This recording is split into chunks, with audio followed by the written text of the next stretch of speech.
Your chest has been thinking for you this entire morning.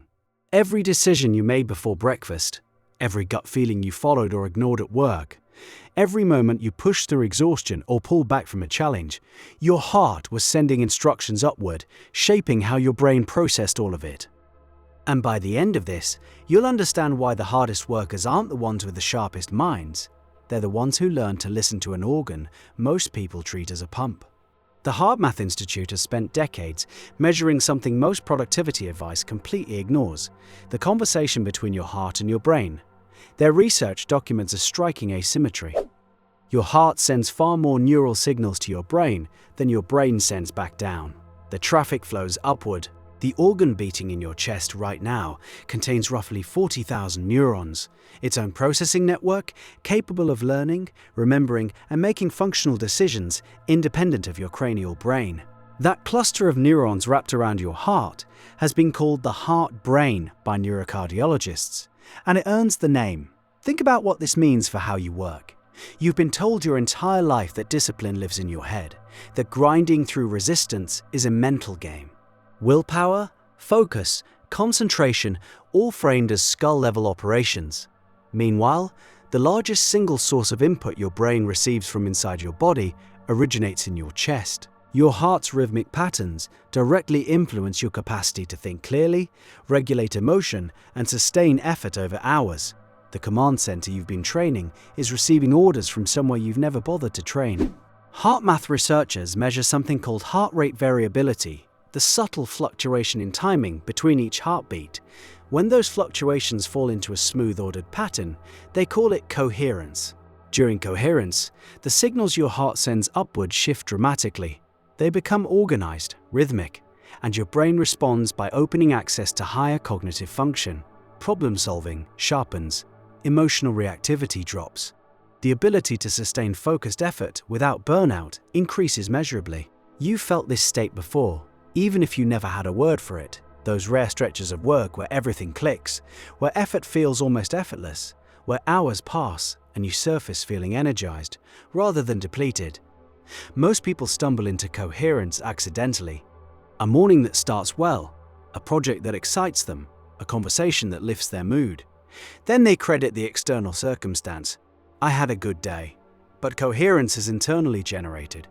It responds to specific inputs. And this is where the spiritual dimension collides with the laboratory data. The fastest way to shift your heart into coherence, according to HeartMath's own protocols, involves directing genuine feelings of appreciation, care, or gratitude through the area of your chest. Breathe slowly. Focus attention on your heart region. Then generate the felt sense, the actual feeling in your body of something you're deeply grateful for. Within minutes, the heart's rhythm reorganizes. The ascending signals change character. Your brain begins operating differently. You can measure this on equipment. You can also feel it in the quality of your next 2 hours of work. This cuts against everything hustle culture teaches. The prevailing model says, push harder, think faster, optimize your schedule down to 15-minute blocks, grind through the fog, coffee when energy drops, stimulants when coffee stops working. The assumption underneath all of it is that your brain is the engine and your body is the vehicle. Just keep feeding the engine fuel and flooring the accelerator. But the research points somewhere very different. Your body, specifically your heart, is setting the tempo your brain follows. When the rhythm is chaotic, your brain receives chaotic input. You experience this as brain fog, distractibility, that scattered feeling where you read the same paragraph 4 times. The information hasn't changed. The signal feeding your processor has. So what does sustainable work ethic actually look like through this lens? It looks like someone who treats their inner state as infrastructure, the way an engineer maintains a power grid before demanding peak output from the city it serves. You maintain coherence first, then you work. The sequence matters enormously. Consider the person who wakes up, immediately checks email, absorbs 17 small stresses before their feet hit the floor, then wonders why the first 3 hours of their day feel like dragging a sled through mud. Their heart has been firing incoherent patterns since the moment cortisol spiked at that first notification. Every signal traveling upward carries that chaos.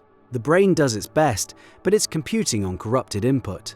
Willpower gets burned fighting the internal noise rather than directed toward the actual task, By noon, they're exhausted. They call this working hard. Actually, they spent the morning working against themselves. Now consider someone who spends 5 minutes before work in deliberate heart-focused breathing, generating genuine appreciation, letting coherence establish. The ascending signals organize. Cognitive function sharpens at the source. When they sit down to work, the effort required to focus drops because the input feeding their brain is already clean. They accomplish more in 4 focused hours than the first person manages in 10 chaotic ones.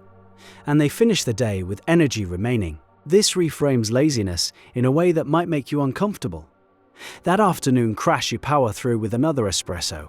That might be your heart telling your brain the system needs recalibration, and you're overriding the message with stimulants. The inability to focus after an argument with a coworker, your heart's rhythm shattered, and the incoherent signals flooding upward are making concentration physiologically harder. You're blaming yourself for lacking discipline, when the actual problem is an organ sending scrambled data to your command center.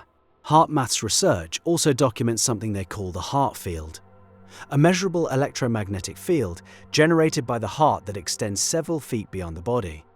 It's the largest electromagnetic field any organ in your body produces, roughly 60 times greater in amplitude than the brain's electrical activity. Other people's nervous systems can detect and respond to your heart's field. Ever since retuning my focus music to 432 Hz through a tune, link in the description, I pay closer attention to this. And you've experienced it too. Walking into a room and instantly sensing tension before anyone speaks. Sitting next to someone calm and feeling your own agitation dissolve. The data suggests this operates through measurable electromagnetic interaction between nervous systems. Your inner state broadcasts. And in a work environment, that broadcast influences everyone around you. A leader in coherence doesn't just perform better individually, their field creates conditions where the people around them access coherence more easily.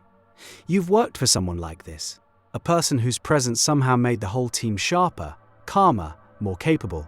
You've also worked for someone whose internal chaos radiated outward and turned every meeting into a stress response. The quality of leadership at the most fundamental level might depend on the rhythm of the leader's heart. Now here's where the inner work gets demanding. Generating coherence when everything is going well is simple.